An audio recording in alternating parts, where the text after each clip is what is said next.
Welcome, dear Professor Bertalanffy. Welcome to our INC office in Shanghai. May I ask you some questions? Of course, please. What is the international standard treatment for gliomas? Do you think all glioma patients should have surgery? What is the purpose of the surgery?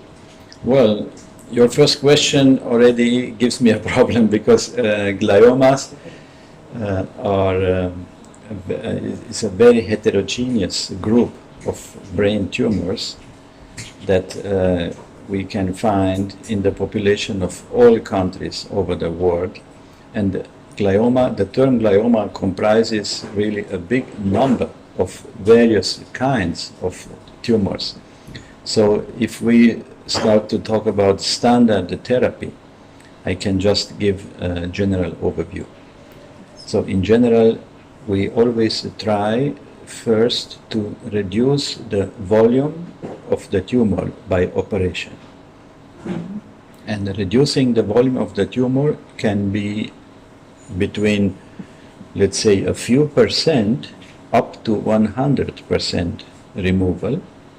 This depends on various factors. It depends on the exact location of the tumor, its size, and its vascularity, and the other factors also.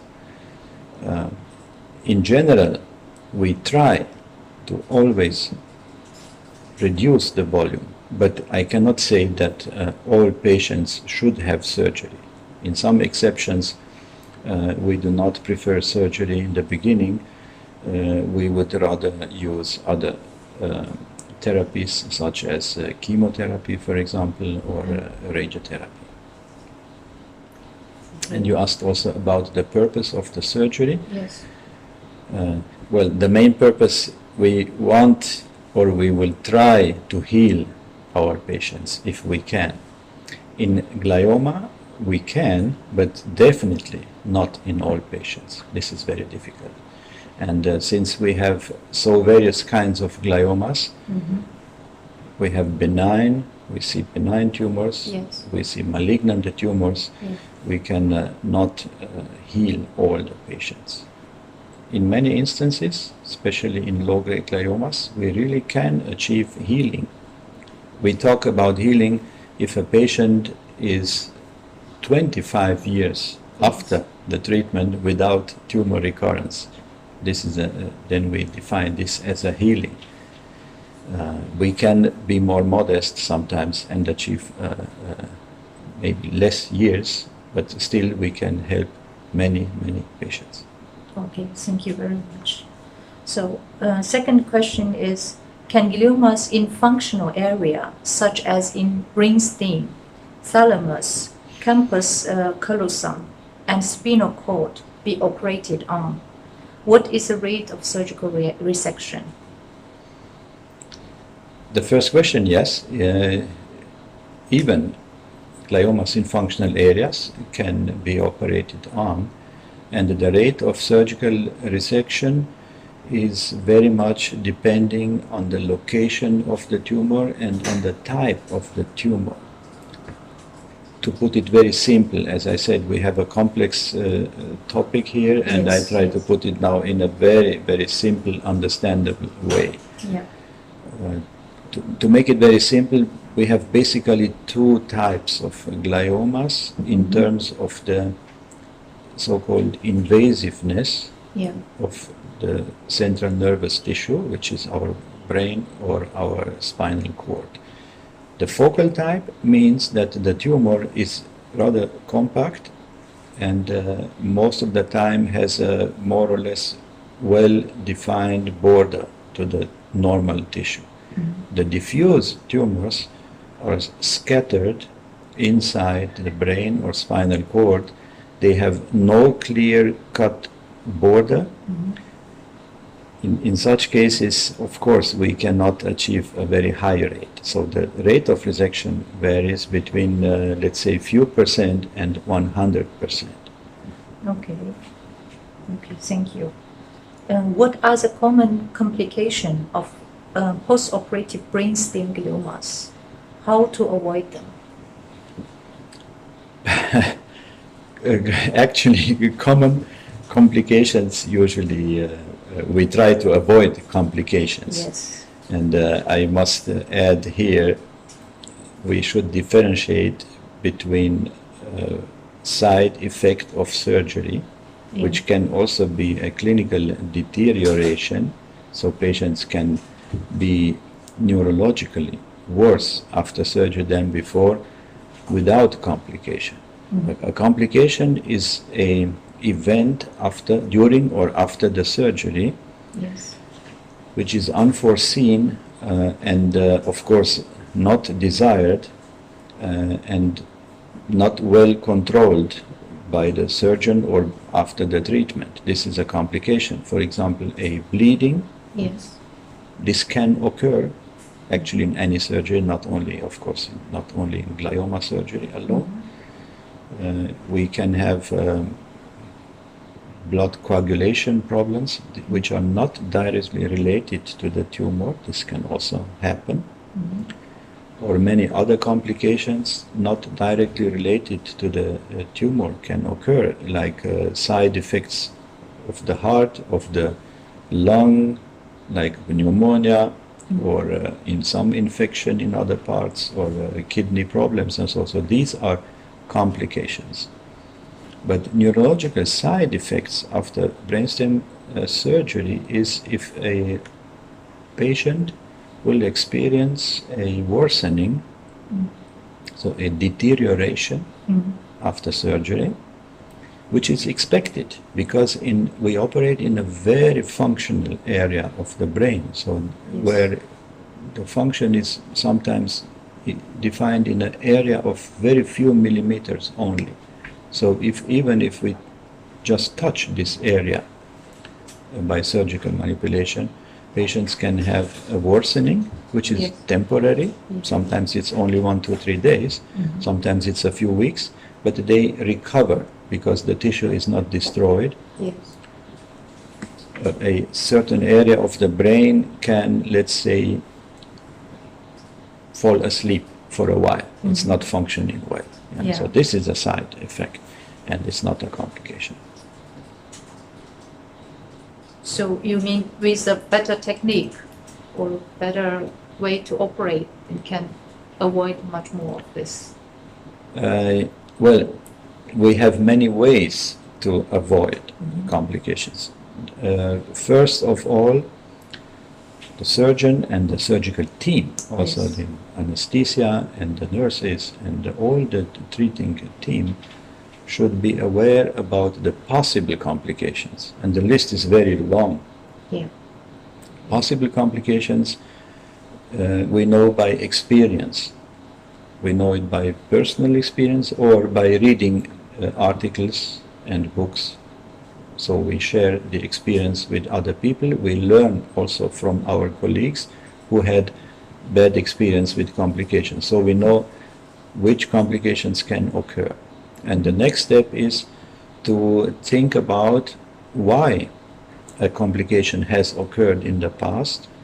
Did the surgeon or the anesthetist or anybody else make a mistake, or did they do everything correct, but still the complication occurred due to some other reasons? So we should know the reasons. And what we can do in surgery, we have technical tools that help us avoid complications.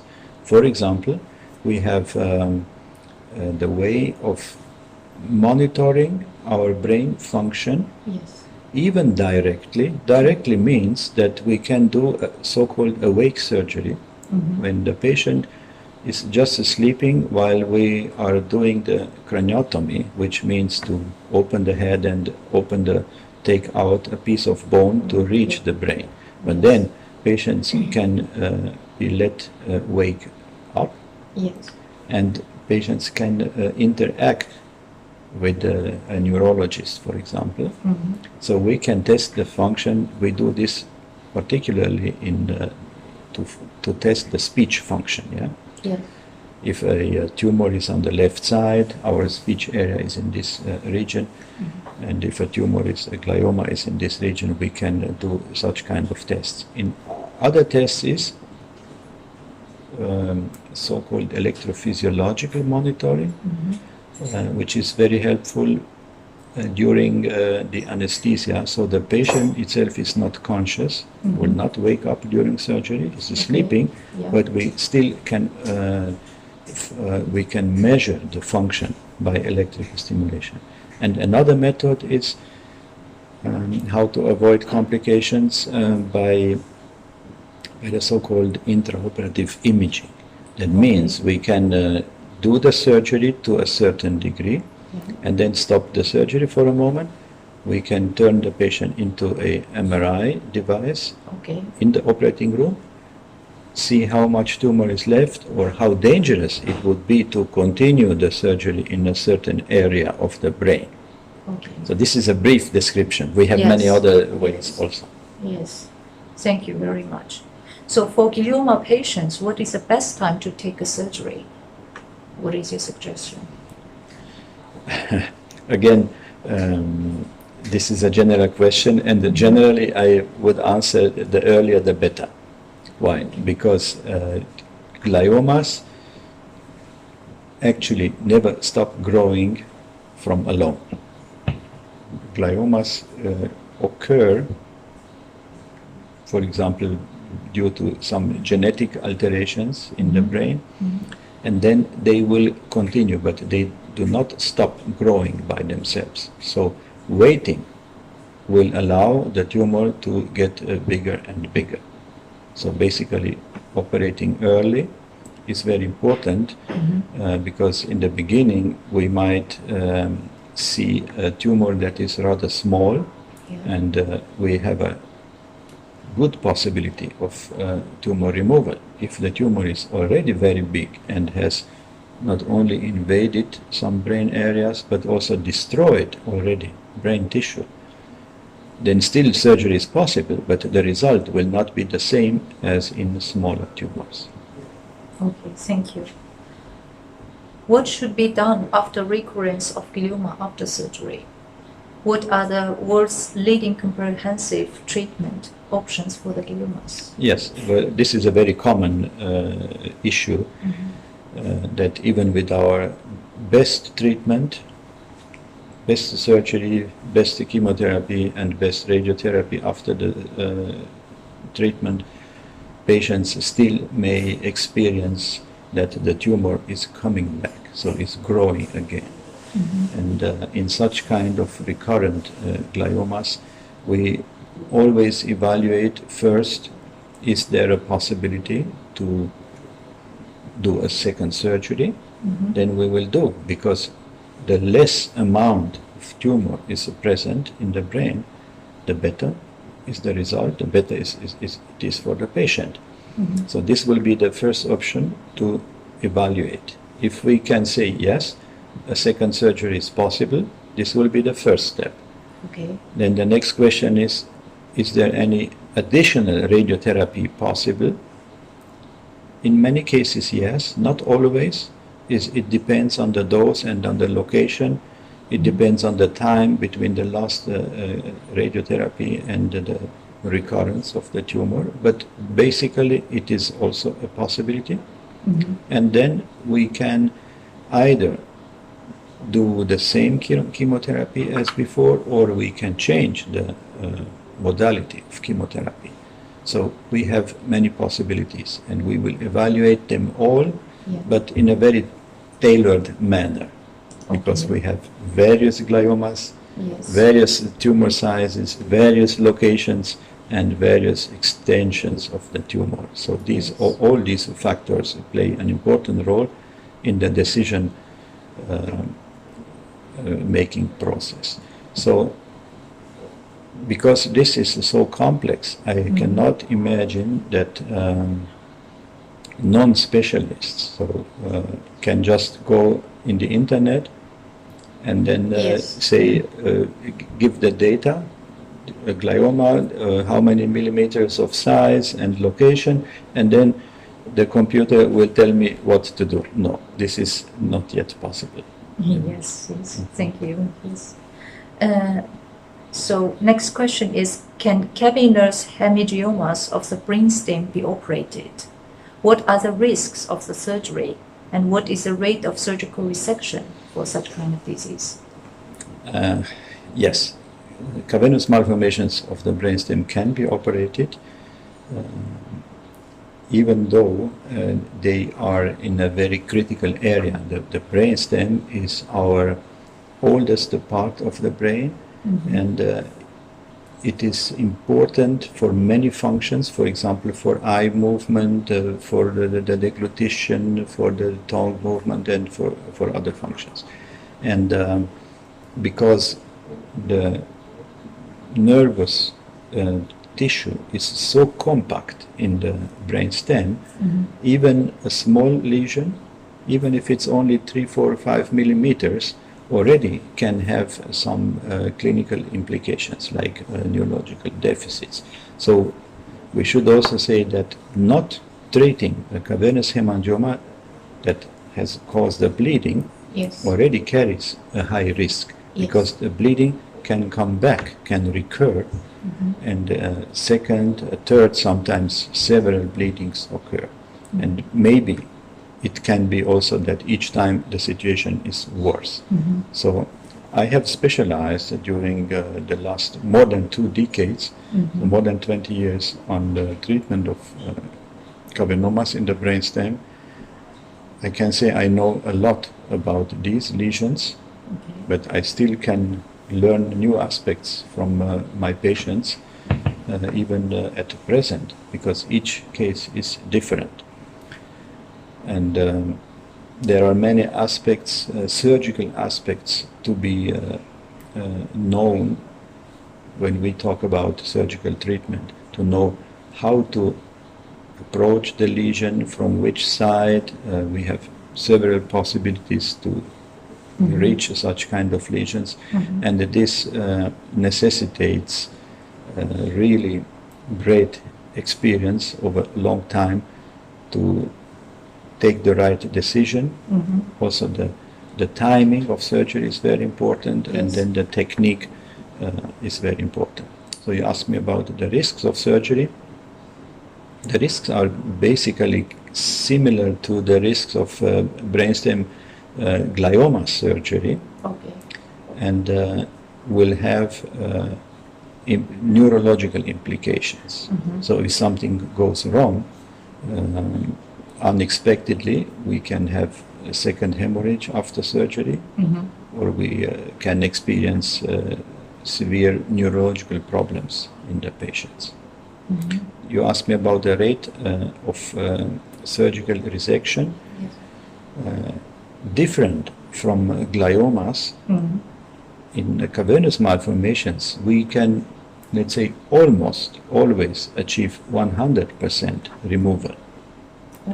I say almost because in a few cases, even if we try to achieve 100%, it's not possible, or it would be possible only with high risk for the patient, and nobody wants to have this high risk, so the surgeon must evaluate during surgery. This is what I am also doing, of course, to evaluate, shall I continue? I know that there is a hidden part of the cavernoma.